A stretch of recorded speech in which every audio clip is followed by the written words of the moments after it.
Aaron Rodgers not participating in OTAs this week, saying a couple nights ago that he didn't have a problem with Jordan Love or his teammates or his coaching staff.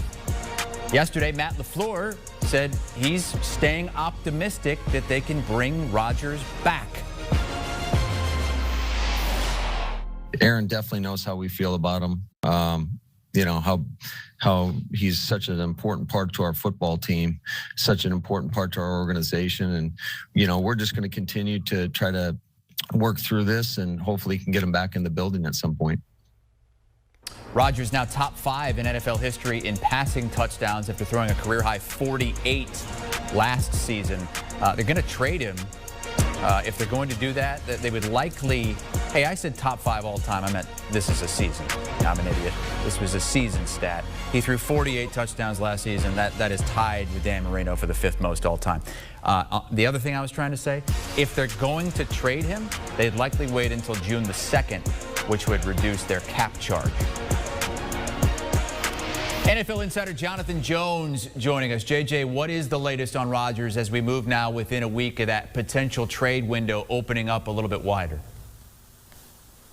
Yeah, it's still the same. It is status quo, and both sides are as dug in as they have been on this. Aaron Rodgers still has issues with management in Green Bay, and the Green Bay management has gone nowhere.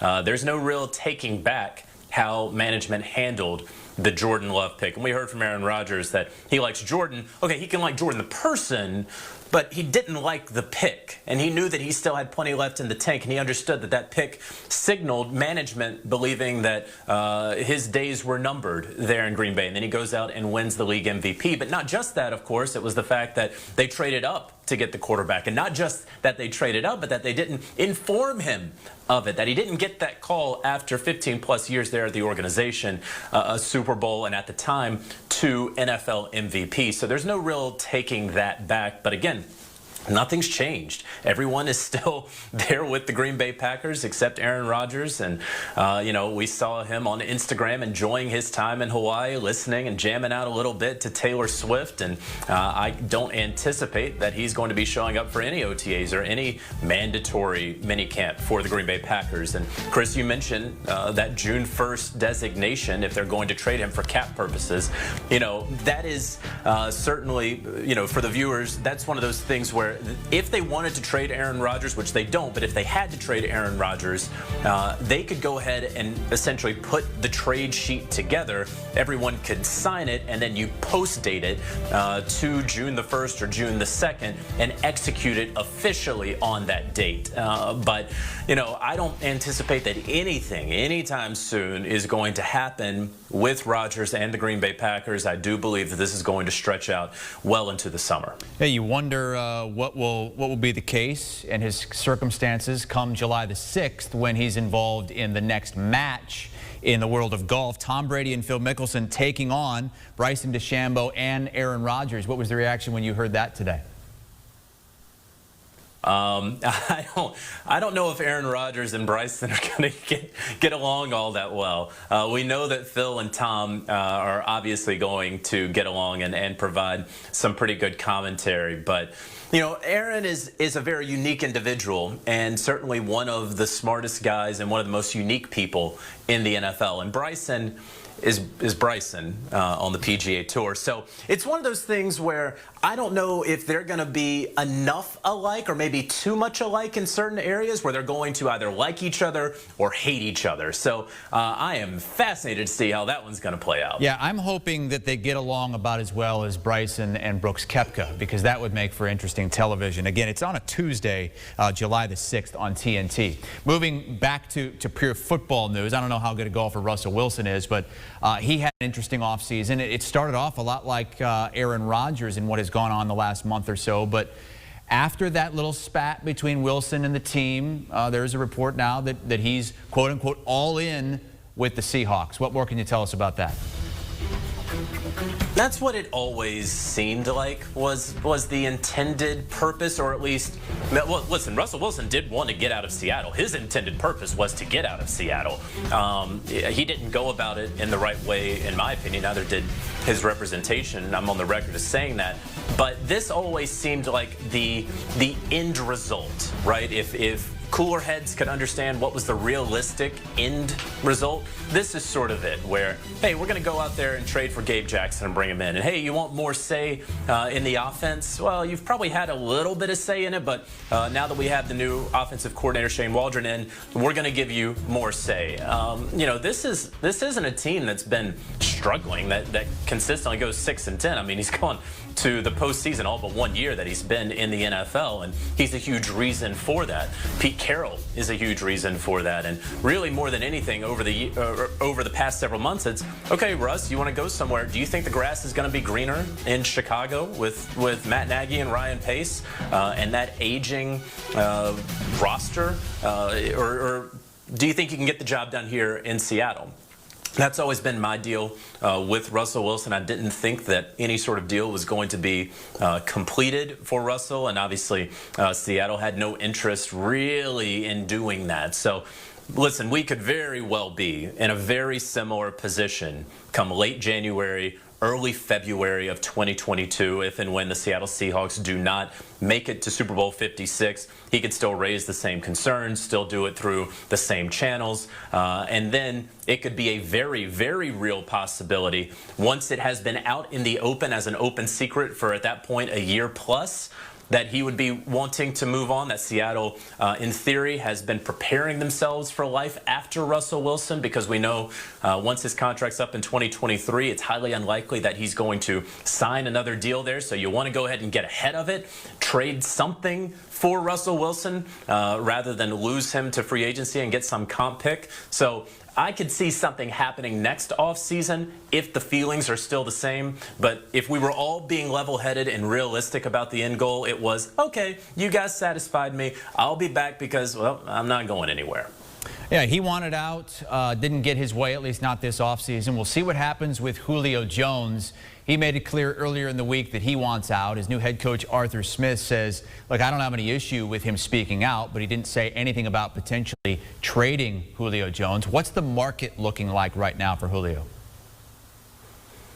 Well, the market's cool right now, Chris, and I texted around to a half dozen NFL teams, some that have been rumored to maybe potentially be interested in Julio Jones, some who, you know, you can look at the cap space and then you can look at the fit and you can say, well, maybe they would be interested. And then other teams that, hey, what are you hearing on Julio Jones in the market? It's all quiet right now. There's some tumbleweeds right now. We talk about that June 1st designation. Again, if Terry Fontenot, the general manager of the Atlanta Falcons, wants to link up with another GM of another team and trade Julio Jones, they could go ahead and put that to paper right now and just turn it in on June the 1st. But right now, and this was true on Monday morning, and I still believe it to be true right now, still no legitimate trade offers out there for Julio. I do believe what it would take to get the deal done is a second-round pick and then something, maybe a conditional fifth, maybe a player on a on a cheaper contract perhaps. But the Falcons need the cap room. They don't want to restructure Julio Jones's contract and be in this situation again this time next year, though I don't think that that is outside the realm of possibility. They don't want to have to restructure Grady Jarrett's contract, and really those are the only two contracts that you have left that you can restructure for the Falcons as they are up against the cap. So right now, unfortunately, no real news. What teams are really interested in Julio? Again, it's quiet, and it would be speculation as it has been recently. But you talk with folks around the league, and a lot of folks have a lot of opinions on how Julio, if he knew that he was on television, how that helped or hurt the Atlanta Falcons' chances and leverage in trading for Julio. I speak to one guy, he says one thing. Speak to another guy, he says the complete opposite. So a lot of opinions flying out there, but I can tell you right now, I don't think there's anything imminent about Julio Jones leaving Atlanta, though I do ultimately believe that he will be traded from Atlanta. Training camp beginning 2 months from tomorrow, July the 27th. NFL saying that they're going to have fans there, and there's going to be 100% capacity at most of the stadiums, maybe all of them very soon. Can you tell us about the call that's going to take place later on today? Yeah, the owners are going to be having that conference call, as you mentioned, this afternoon. We, the media, will be hearing from Rodger Goodell and many other executives from the league office later on in the afternoon. But yeah, they're going to be talking about stadiums and how and updating guidance from local governments and CDC about 100% capacity at stadiums. The league has long been anticipating 100% capacity at all stadiums. I think we are hurtling toward that, in fact. And so by early to mid-September, we should be there. They're also likely to discuss vaccination rates among players, coaches, personnel, and staffers.